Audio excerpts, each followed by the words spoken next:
a chance to speak with him on the phone about a month ago, and he was like, I asked him, when was he coming to Philly?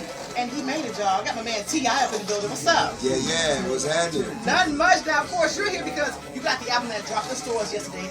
Trouble Man, Heavy is the Head. Yeah. Go ahead and let us know, who did you work with on this album?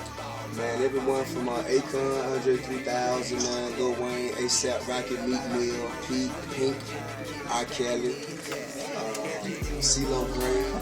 You got a lot of folks on this album. Yeah. So let me ask you, what makes this album different from every other album that T.I. has put out?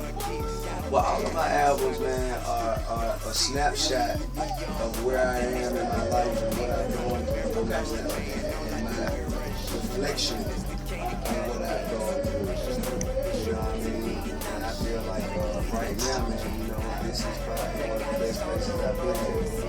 Right. And speaking of that, you're an author, you're a rapper, you're an actor.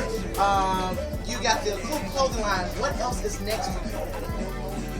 Man, I can't say more opportunities, and just trying to create opportunities for those around me, man. You know what I'm saying? Trying to introduce new talent into the world. So, Trouble Me has dropped. So, can you tell us who's Trouble Me? I think that those words are so. I think T.I. is synonymous with, the word trouble. Since he is a grown man, I thought he was a pro. I think that comes from the trouble that I've gotten myself into. Like right now, I don't see much of the trouble. Good. So why should fans cop this album? Why should they? Because it's the best shit out right now. The movies, you know what I mean? The Family Hustle television show. Tiny Tonight, if you watch that motherfucking shit, I appreciate that. Thank you, I know you would. Hey, look, man. What we gonna do here, man, we gonna play some music and I'm gonna pretty much I'm gonna just kind of run it down to you how some of these songs and things came together. I got my man Meek Mill in the house the goddamn night, you know what I mean? Philly's own, represent. Yeah. Shit, so how we gonna do it? Y'all wanna start this shit? What you wanna do? You wanna start from the top? You wanna go from number one? Shit, man, first of all, let me explain the title to you. The title Trouble Man came from, well, I know he said it too, however, when I said it in 2012, this shit meant something different than when he said it at the time when he said it. He said Trouble Man, and you thought about him, you know what I mean? You thought about a different thing than now when I say Trouble Man, you think, damn, Trouble Man. Right on. So, the motherfucking title came from, excuse me if I'm cussing, but shit.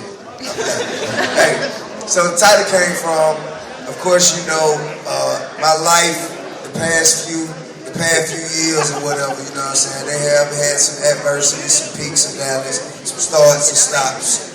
And some people they thought, the last time they felt like, oh hell, this nigga done fucked up again, man. I'm gone, T.I. Man, damn that shit. I don't want to hear no more T.I. song, don't ask me to play no more T.I. music. And if any of you are in here today, don't worry, welcome back. I miss you too. It's cool, I ain't tripping. Hold up, nigga. Excuse me, my man, but I want to finish though. Hey, so, you know what I mean? I felt like the last album, when I put the last album out, you know what I mean? Motherfuckers kind of gave me a bad rap, you know what I mean? They said, oh, this is the worst shit ever. He's never coming back. This, that, and the next. And you didn't like the album. Well, good, because I didn't like what I was going through at the time. It was some bullshit. That's why you heard some bullshit. And for the most part, I put a lot of things on there that I knew that, you know what I mean? I saved the best for when I came back, although I never ended up using the shit anyway. So I could have put it on there and made it a better album. So, motherfucker thought I was apologizing. And I'm telling you this, when all of my albums, They are my true feelings. It's a snapshot of where I am in my life at the time. And at that time, I was going through some bullshit. I was real down on myself. None of you motherfuckers can never be hard on me than I am on myself. So, you heard me apologizing to me and the people around me that I knew personally. The people who depend on me for their livelihoods. You know what I'm saying? To lead their lives into better places.